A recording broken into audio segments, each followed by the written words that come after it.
एक जंगल में एक बहुत पुराना बरगद का पेड़ था। उस पेड़ पर घोंसला बनाकर एक कौवा कौवी का जोड़ा रहता था। उसी पेड़ के खोखले तने में कहीं से आकर एक दुष्ट सर्प रहने लगा। हर वर्ष मौसम आने पर कौवी घोंसले में अंडे देती और दुष्ट सर्प मौका पाकर उनके घोंसले में जाकर अंडे खा जाता। एक बार जब कौवा कौवी जल्दी भोजन पाकर शीघ्र ही लौट आए तो उन्होंने उस दुष्ट सर्प को अपने घोंसले में रखे अंडों पर झपटते देखा।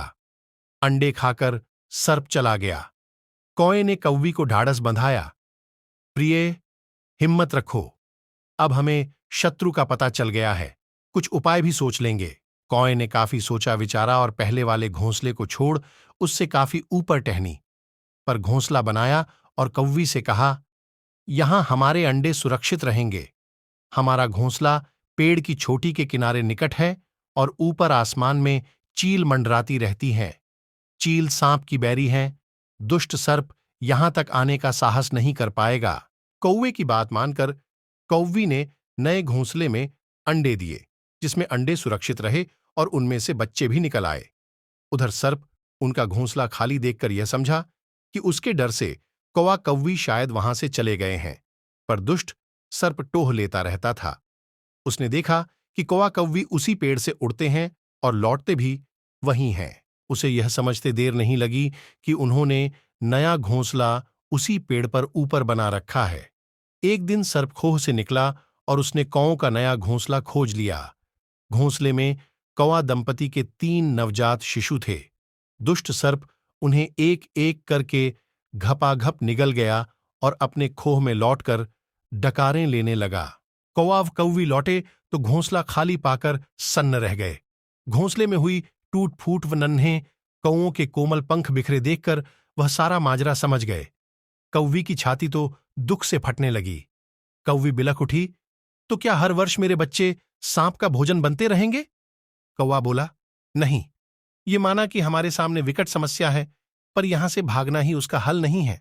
विपत्ति के समय ही मित्र काम आते हैं। हमें लोमड़ी मित्र से सलाह लेनी चाहिए। दोनों तुरंत ही लोमड़ी के पास गए।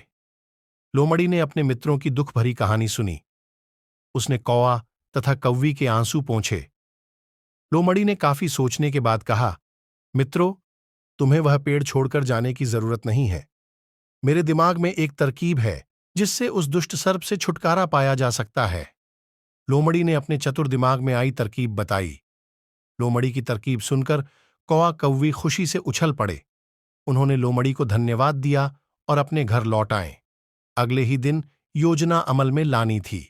उसी वन में बहुत बड़ा सरोवर था।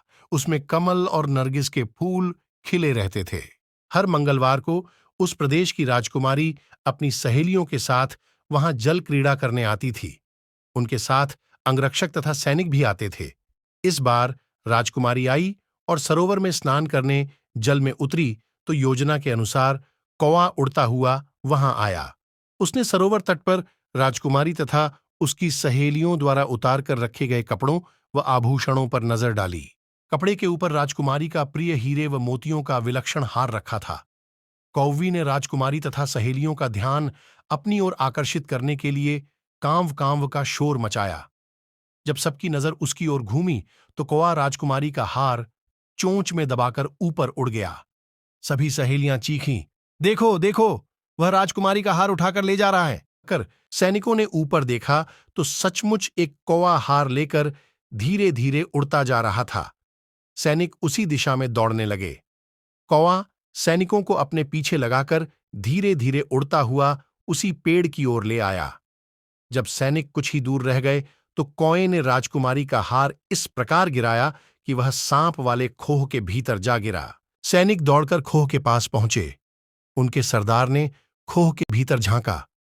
उसने वहां हार और उसके पास में ही एक काले सर्प को कुडनली मारे देखा। वह चिल्लाया, पीछे हटो, अंदर एक नाग है। सरदार ने खोह के भीतर भाला मारा।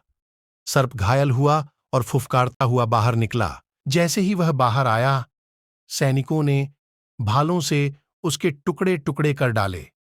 सीख, सूझबूझ का उपयोग कर हम बड्ढी से बड्ढी ताकत और दुश्मन को हरा सकते हैं। बुद्धि का प्रयोग करके हर संकट का हल निकाला जा सकता है।